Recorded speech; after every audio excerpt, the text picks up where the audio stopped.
Hola a todos, amados hermanos, que el Señor les continúe bendiciendo. Bueno, un saludo muy especial para todos nuestros hermanos del Centro Cristiano de Colombia con sede en Cali.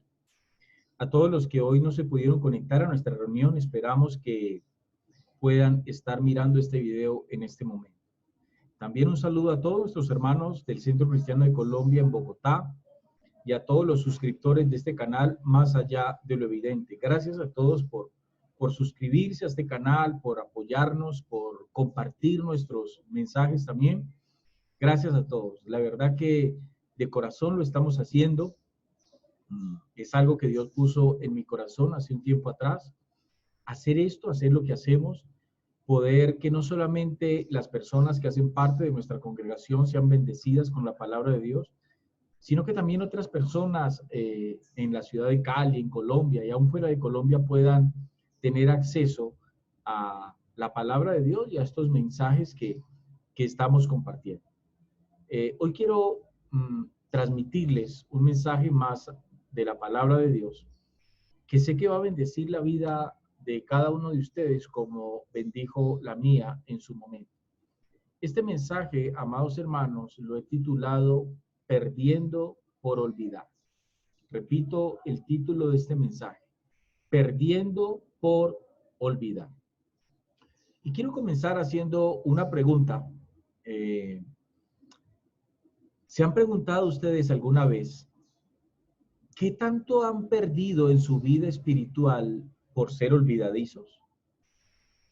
En algún momento de sus vidas espirituales, como cristianos o como discípulos de Cristo, ¿se han preguntado alguna vez qué tanto han perdido en su vida espiritual por ser olvidadizos?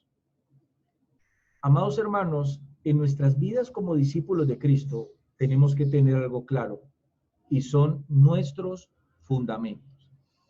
Si hay algo que cada uno de nosotros como discípulos de Cristo tenemos que tener claro, repito, son nuestros fundamentos. Los fundamentos de la fe en Cristo, amados hermanos, están relacionados con sus enseñanzas. En otras palabras, cuando hablamos de fundamentos, estamos hablando de doctrina. Ahora, quiero aclarar algo muy importante, que todos lo sepan y lo tengan claro.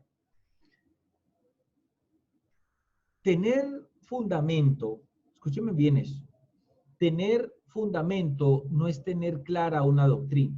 Yo puedo tener clara todas las doctrinas básicas del Evangelio de Jesús y aún así no tener un fundamento.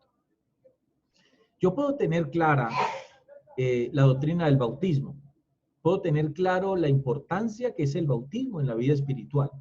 Aún así, no decidir bautizarme. Entonces, ese fundamento, esa doctrina no es un fundamento en mi vida. Mi fe no descansa en esa doctrina. Yo puedo tener clara la doctrina de la deidad de Cristo, pero si no lo acepto como Dios, como lo que Él es, entonces mi fe no descansa en ese fundamento. Esa es una doctrina que tengo clara en mi vida, pero no es un fundamento porque mi fe no descansa en ese fundamento. Un fundamento, amados hermanos, es el principio o es el cimiento sobre el que se apoya o se desarrolla alguna cosa. De hecho, en la casa donde ustedes en este momento están, decía ahora en la reunión, la casa en la que ustedes están en este momento, miren las paredes que ustedes tienen a sus alrededores. ¿Saben qué hace que ese lugar de habitación en el cual ustedes están en este momento esté así como ustedes lo ven firme? El fundamento sobre el cual las vigas y las paredes de sus viviendas fueron levantadas. Eso es un fundamento. De hecho, el hecho de entender la importancia de los fundamentos, lo que significa estar fundamentados en la palabra de Dios, créanme, amados hermanos, que es más importante de lo que muchos de ustedes pueden pensar. Es importante, de suma importancia, relevancia, de suma significancia, tener claros, firmes nuestros propios fundamentos, amados hermanos. En otras palabras, el fundamento, amados hermanos, es la base donde reposa mi fe. Es la cama, es el asiento de mi fe, donde mi fe descansa. Repito, yo puedo tener clara la doctrina de honrar a Dios con mis ofrendas. Yo puedo tener clara esa doctrina, y cuando hablo de esto me refiero a que yo puedo reconocer que la doctrina del ofrendar no es una doctrina de hombres, que no es una enseñanza, que no es una doctrina humana, sino que hace parte de la palabra escrita de Dios. Pero si yo no ofrendo, esa doctrina no es un fundamento en mi vida, porque yo no estoy descansando en ella. En otras palabras, no la aplico en mi vida. Noten algo muy interesante y muy importante, amados hermanos, que muchos hoy en el cristianismo dicen ser cristianos evangélicos. Y no me voy a remitir a un diccionario bíblico para definirles a ustedes lo que significa ser cristiano evangélico. Lo voy a hacer en mis propias palabras. Para mí ser cristiano tiene que ver con vivir una vida. Cuando yo digo que soy cristiano, lo que estoy diciendo es que yo estoy viviendo una vida lo más parecida posible a la de Cristo. Eso es lo que es ser cristiano. Es que mi vida sea lo más parecida posible a la vida de Cristo. ¿Y qué significa ser evangélico, amado hermano? Es alinear nuestras vidas, es ajustar, es someter nuestras vidas a los principios del evangelio de ese Cristo. Eso significa ser cristiano evangélico. Cuando nosotros entendemos esto, amados hermanos, le damos la importancia a tener nuestros fundamentos firmes en nuestra vida espiritual para poder mantenernos en la fe del Hijo de Dios. Y uno de esos fundamentos, hay muchos fundamentos, pero les voy a hablar de uno de esos fundamentos. Uno de esos fundamentos, escúchenme bien, es creer en lo que Dios dice que nosotros somos y tenemos en Cristo Jesús, su Hijo. Y aquí quiero que vamos, por favor, a la carta que el apóstol Pablo escribió a los Colosenses. Colosenses capítulo 2, versículo 8 y 10. Vamos a ese texto. Colosenses, vamos ahí. Colosenses capítulo 2, versículo 8 al 10. Entonces dice allí Pablo, vamos a mirar. Ojo, dice el apóstol Pablo allí. Mirad que nadie os engañe por medio de filosofías y huecas sutilezas, según las tradiciones de los hombres, conforme a los rudimentos del mundo y no según Cristo. En la iglesia de Colosas, amados hermanos, había un problema, y era que ellos estaban intentando, había quienes les estaban presentando a ellos, digámoslo así, otro Cristo, otro evangelio, otra manera de ser salvos, por decirlo de alguna manera, valga la redundancia aquí. Y Pablo les dice, mirad que nadie os engañe por medio de filosofías y huecas sutilezas, según las tradiciones de los hombres, conforme a los rudimentos del mundo y no según Cristo. Entonces noten lo que dice el apóstol Pablo y les dice en el verso 9, porque en él, en Cristo, dice Pablo, habita corporalmente toda la plenitud de la deidad. Y luego en el versículo 10 dice, y vosotros estáis completos en él, que es la cabeza de todo principado y potestad. Y vosotros estáis completos en él. La palabra completos tiene que ver con plenitud. Y la palabra plenitud no da ningún lugar a algún espacio. Lo pleno es pleno y lo completo es completo. Yo no puedo decir que un bus de pasajeros está completo cuando tiene una silla vacía. le falta un pasajero para estar completo, para tener su cupo completo.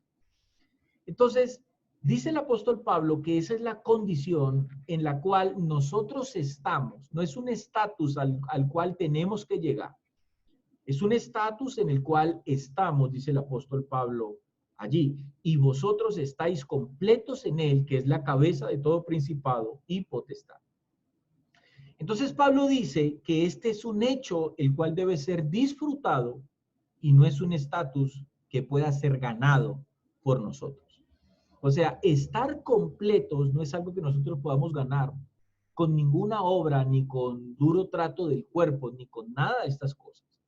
Si estamos en Cristo estamos completos. Eso es algo claro que nosotros tenemos que entender. Es uno de los fundamentos del cristianismo que nosotros tenemos que tener firme en nuestras vidas. Dense en cuenta, amados hermanos, que según lo que Pablo dice aquí, es que no hay sustituto para Cristo y que en Él tenemos todo lo que necesitamos, es lo que Pablo está diciendo aquí. Cuando los creyentes, amados hermanos, se alejan para vivir mundanamente o caen presa de sistemas inventados por los hombres, por lo general se debe a que sienten que les falta algo que Jesucristo no puede suplir. De hecho, lo voy a decir de otra manera. Alguno de ustedes quizás se preguntará, ¿por qué es que alguien después de estar caminando con Cristo o en Cristo, por qué ese hombre, esa mujer, de un momento a otro vuelve al mundo? Bueno, puede ser que las respuestas a eso sean amplias. Puede ser que cada uno de ustedes tenga su propio concepto de por qué ese hombre, esa mujer, después de estar caminando en la verdad, regresa al mundo. Pero permítame, le doy una más.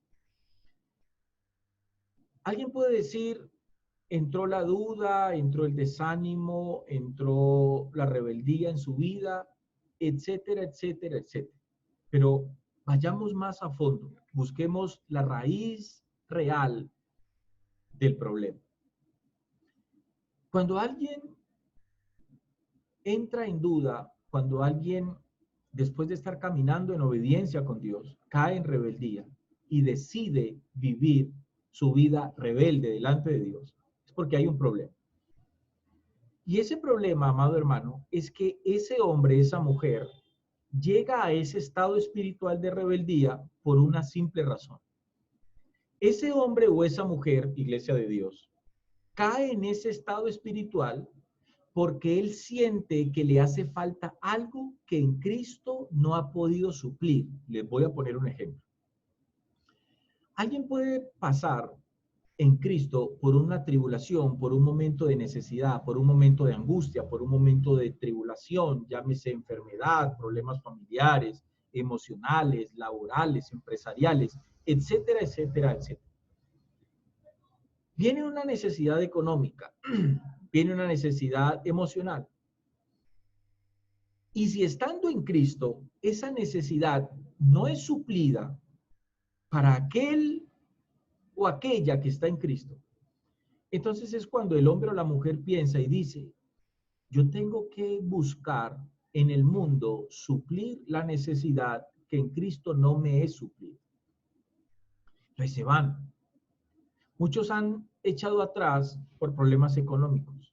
Muchos han echado atrás por problemas emocionales. Muchos han echado atrás por problemas de enfermedad. Porque en Cristo ellos sienten que su necesidad no está siendo satisfacida, creo que es la palabra, o satisfecha. Por eso vuelven al mundo. Cuando uno no siente, cuando estamos en Cristo, y la doctrina de que en Cristo, que para mí es un fundamento del cristianismo mismo, si el fundamento de que yo en Cristo soy pleno, que si yo en el estado en que yo esté en Cristo, yo soy pleno, no me hace falta nada, que si tengo a Cristo estoy completo, estoy pleno, no me hace falta nada. Si ese fundamento, si esa doctrina no se convierte en un fundamento firme en mi vida sobre el cual yo esté edificando mi vida espiritual, entonces en cualquier momento va a venir la duda y en cualquier momento va a venir el desánimo. a causa de no tener ese fundamento en mi vida espiritual. Entonces, cuando eso pasa, es cuando mucha gente cae en desánimo, aún en rebeldía. Esto es muy importante. Y entonces cuando esto pasa, amados hermanos, es cuando los hijos de Dios se olvidan de lo que son en Cristo Jesús. Es cuando los hijos de Dios se olvidan de las promesas de ese Señor que profesamos es nuestro Señor y salimos al mundo en busca de algo que creemos no encontrar en Cristo. En otras palabras, lo voy a decir, amados hermanos, es como ir a buscar a Jesús en medio de un mundo y en medio de un sistema que está corrompido y muerto a causa del pecado. Entonces Pablo les dice, perdón, a los hermanos en Colosas, vosotros estáis completos en él. Qué maravillosa posición, amados hermanos, tenemos en Cristo. Este es un fundamento, amados hermanos, de nuestra fe, que no puede ser olvidado. Escúchenme bien, este es un fundamento que no puede ser olvidado. Las palabras del maestro no pueden ser olvidadas. Y lo voy a decir en estas palabras. Iglesia, si te das el lujo de olvidar lo que tu maestro te dijo, vas a perder. Recuerden el título de este mensaje, Perdiendo por olvidar.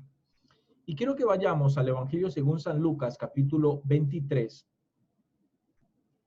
Lucas, capítulo 23, versículo 50.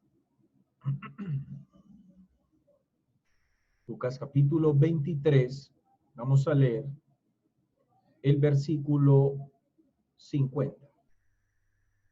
Ok, dice aquí el texto. Había un varón llamado José de Arimatea, ciudad de Judea, el cual era miembro del concilio, varón bueno y justo. Este que también esperaba el reino de Dios y no había consentido en el acuerdo ni en los hechos de ellos, fue a Pilato y pidió, dice aquí el texto, el cuerpo de Jesús.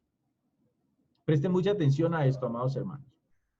Y pidió el cuerpo de Jesús. Y quitándolo, dice el texto, lo envolvió en una sábana y lo puso en un sepulcro abierto, en una peña, en el cual aún no se había puesto a nadie. Era día de la preparación y estaba para comenzar el día de reposo. Fue más o menos a eso de quizás era un poco más de las 3 de la tarde. La hora novena era a las 3 de la tarde y el día de reposo comenzaba a las 6 de la tarde, más o menos. Verso 55, y las mujeres que habían venido con él desde Galilea siguieron también y vieron el sepulcro y cómo fue puesto su cuerpo. Este verso 55 es muy importante y el verso 56 también para entender el mensaje que les quiero compartir. Dice el verso 55, y las mujeres que habían venido con él desde Galilea siguieron también y vieron el sepulcro y cómo fue puesto su cuerpo. ¿Qué fue lo que estas mujeres citadas en el verso 55 hicieron? Ellas siguieron a José de Arimatea hasta donde José de Arimatea iba a poner el cuerpo de Jesús. ¿Qué era lo que había en el corazón de estas mujeres? ¿Cuál era la intención de saber en dónde el cuerpo de Jesús iba a ser puesto? Había una intención en ellas. Dice el verso, y las mujeres que habían venido con él desde Galilea siguieron también y vieron el sepulcro. Y por favor subrayen esto, los que les gusta tomar apuntes o subrayar su Biblia. ¿Y cómo fue puesto su cuerpo? Ellas vieron dónde era el sepulcro, tenían que reconocer dónde era el sepulcro donde su maestro iba a ser puesto, o donde el cuerpo de su maestro iba a ser puesto. Pero también ellas estaban interesadas en cómo fue puesto su cuerpo. Eso era importante para ellas. Ahora dice el verso 56. Y vueltas quiere decir que regresaron a un lugar, dice, y vueltas prepararon especias aromáticas y ungüentos, y descansaron el día de reposo, dice el texto, conforme al mandamiento. Este verso 56,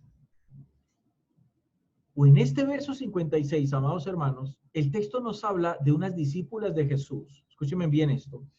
Que después de ver dónde habían enterrado el cuerpo de su maestro, escúchenme bien por favor, se fueron a perder tiempo y dinero, sin contar con las lágrimas y el sufrimiento que ellas llevaban en su corazón. Alguien dirá, ¿por qué se fueron a perder tiempo? Hermanos, se fueron a perder tiempo porque ese tiempo que ellas utilizaron para preparar esas especias y ungüentos lo hubieran usado para cosas más productivas y verdaderamente importantes en sus propias vidas como discípulos. Quizás alguien dirá, pastor, pero era costumbre en la sepultura judía ungir los cuerpos antes de sepultarlos. Es interesante, amados hermanos, que los evangelios de Mateo, de Marcos y de Lucas no hablan de ese ungimiento, solo lo hace el evangelio según San Juan. Y bueno, si Juan lo habla, lo dice, pues obviamente hay que creerlo. Eso significa que el cuerpo de Jesús, según el evangelio de Juan, fue ungido. O sea, ya no había necesidad de ungir un cuerpo que había sido ungido, ya no había necesidad de eso. Alguien dirá, pero ¿por qué perdieron dinero? También habían perdido dinero en la compra de esas especias y aceites, y no era una pequeña cantidad que ellas habían gastado en eso. Ahora, quiero que saltemos al capítulo 24. Saltemos al capítulo 24 y vamos a leer desde el versículo 1. Dice el texto. El primer día de la semana, muy de mañana, vinieron al sepulcro trayendo las especias aromáticas que habían preparado, dice el texto allí. Ojo con esto. Ojo con esto. El primer día de la semana, muy de mañana, vinieron, dice el texto, al sepulcro trayendo las especias aromáticas que habían preparado y algunas otras mujeres con ellas. Qué interesante. No solamente ellas perdieron el tiempo, sino que también convocaron a otras para que esas otras también perdieran su tiempo. Verso 2.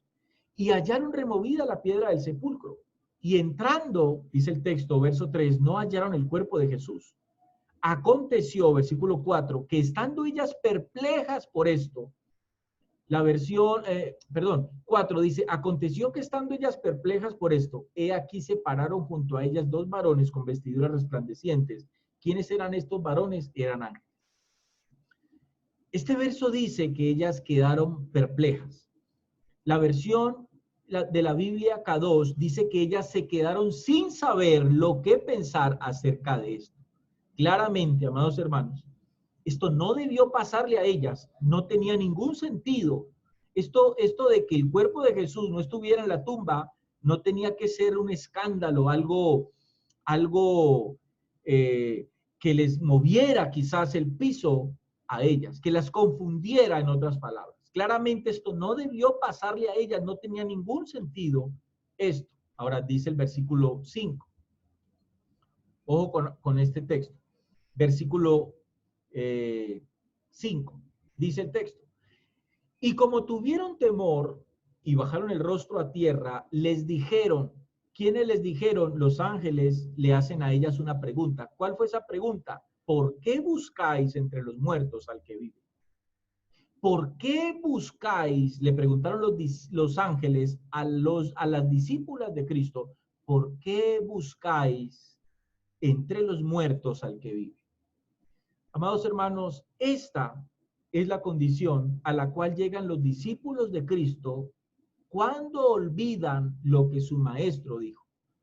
¿Cómo terminan? Terminan yendo a lugares de muertos a buscar al que vive. Y la triste realidad es que allí nunca lo van a hallar. Versículo 6. No está aquí, le dijeron los ángeles, sino que ha resucitado. Escuchen esto y por favor subrayen esto en su Biblia o tomen apunte. Acordaos de lo que os habló. Acuérdense, le dijeron los ángeles a ellas. Qué triste, ya les explico por qué. Acordaos de lo que os habló cuando aún estaba en Galilea.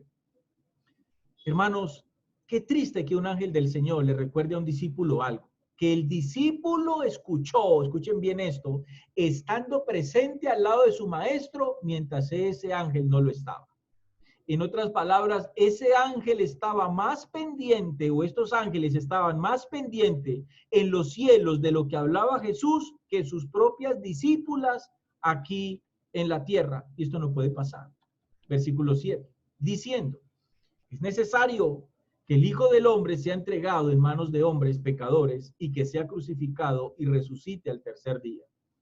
Entonces ellas se acordaron de sus palabras. Wow, o sea, entonces ellas se acordaron de sus palabras, quiere decir que cuando Jesús enseñó y les dijo a todos sus discípulos que él iba a ir a la cruz, que iba a morir, pero que al tercer día iba a resucitar, estas mujeres también estaban allí.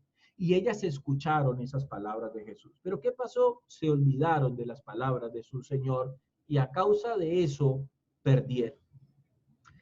Entonces ellas se acordaron de sus palabras. Muy tarde se acordaron de lo que nunca debieron olvidar.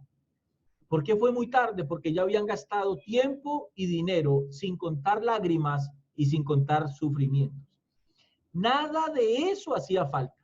No hacía falta ni las especias y no hacía falta el ungüento porque su maestro, Jesús, les había dicho a ellas que él iba a resucitar. De modo que ni las especias ni el ungüento eran necesarios. Eso sobraba. No había necesidad de gastar tiempo en eso. No había necesidad de invertir tiempo en eso y no había necesidad de invertir recursos y dinero en un ungüento para cubrir un cuerpo que iba a volver a la vida, a resucitar. Ellas no debieron ni llorar, ni sufrir, ni gastar tiempo, ni dinero haciendo ungüentos, porque su maestro ya les había dicho que iba a volver a la vida. Él mismo se los había dicho. Versículo 9. Y volviendo del sepulcro, dice el texto, dieron nuevas de todas estas cosas a los 11 y a todos, dice el texto, los demás. Versículo 9. Y volviendo, dice el texto, del sepulcro, dieron nuevas de todas estas cosas a los 11 y a todos los demás. Qué interesante que cuando ellas recordaron las palabras de su maestro, ahora sí decidieron usar su tiempo en algo que verdaderamente valía la pena, en comunicar la verdad de Cristo, la verdad de su Señor, en comunicar que lo que su Señor les había dicho era cierto, pero lo hicieron cuando recordaron las palabras del maestro. ¿Qué pasó con las especias y el ungüento? Amado hermano, se perdieron. ¿Quiénes eran ellas? Versículo 10. Dice aquí el texto. Versículo 10. Dice, eran María Magdalena y Juana y María madre de Jacobo y las demás con ellas, quienes dijeron estas cosas a los apóstoles. Sabe, amados hermanos, en muchas ocasiones la iglesia de Cristo se halla en esta misma situación, buscando al que vive en medio de los muertos. Muchos buscan al que vive en este sistema corrupto. Muchos al olvidar quiénes son en Cristo y lo completos que están en Él, se van a buscarlo a la casa de Mamón. Repito, se van a buscarlo a la casa de Mamón. Se van a buscarlo en la avaricia y en el amor por alcanzar el éxito de este mundo. ¿Saben algo, amados hermanos? Es lo que pasa cuando los hijos de Dios se olvidan de lo que somos en Cristo. Cuando nosotros nos olvidamos de las palabras de Jesús, cuando yo me olvido de que Él prometió que iba a estar con nosotros todos los días hasta el fin del mundo, caigo en este problema. Entonces, por cualquier circunstancia me desespero y comienzo a actuar locamente. Y actuar locamente es ir a buscar en medio de los muertos al que vive. Actuar locamente es ir a la casa de Mamón, que se conoce como el demonio o como el dios de la avaricia, del dinero, del amor al dinero, al éxito, a las riquezas, a lo material. Qué triste es ver un hijo de Dios hoy en la casa de Mamón, buscando a su Señor en la propia casa del mismo diablo. Es triste decirlo, amados hermanos, pero créanme que es la situación de muchos hijos de Dios hoy. ¿Saben qué es lo más triste? Que por más que intenten buscar a su Señor en ese lugar, Jesús no será hallado, y voy a decirlo así, Jesús nunca va a ser hallado en las tumbas de este mundo, porque Él no habita en medio de los muertos. Jesús nunca va a ser hallado en medio de filosofías humanas, porque la filosofía humana son palabras muertas. Amados hermanos, Jesús vive. ¿Por qué ir a buscarlo en medio de los muertos? Y termino diciendo esto. Iglesia, ¿por qué seguir perdiendo por olvidar? ¿Por qué seguir perdiendo por olvidar? ¿Por qué seguir perdiendo en mi vida espiritual por olvidar lo que Dios nos dijo? Este es un buen tiempo para que nuestra fe pueda descansar en los fundamentos de la doctrina de Cristo. Este es un buen tiempo para que tu fe y mi fe pueda descansar en los fundamentos del Evangelio de Cristo. Este es un excelente tiempo, amados hermanos, de que nuestra fe pueda tener firmeza y la fe de ninguno de nosotros va a poder estar firme si nosotros no tenemos fundamentos, porque la fe tiene que descansar en fundamentos, amados hermanos, y eso es algo que cada uno de nosotros lo tenemos que tener claro en nuestras vidas. Amados hermanos y amigos, espero que este mensaje les haya servido, que pueda bendecir en algo sus vidas espirituales. Gracias a todos por dedicar su tiempo para escuchar este mensaje. Gracias a ustedes por compartir nuestros videos. Les invito a que dejen sus comentarios en la barra de comentarios y que expresen allí quizás alguna inquietud. Háganme saber, por favor, cómo este mensaje y cómo nuestros mensajes están bendiciendo las vidas de ustedes. Háganme saber en qué podemos mejorar. Y si hay algún tema que de pronto ustedes quisieran que tratemos, pues también, por favor, háganmelo saber ahí en los comentarios. Que el Señor les continúe bendiciendo a todos, amados hermanos y amigos. Hasta una próxima oportunidad.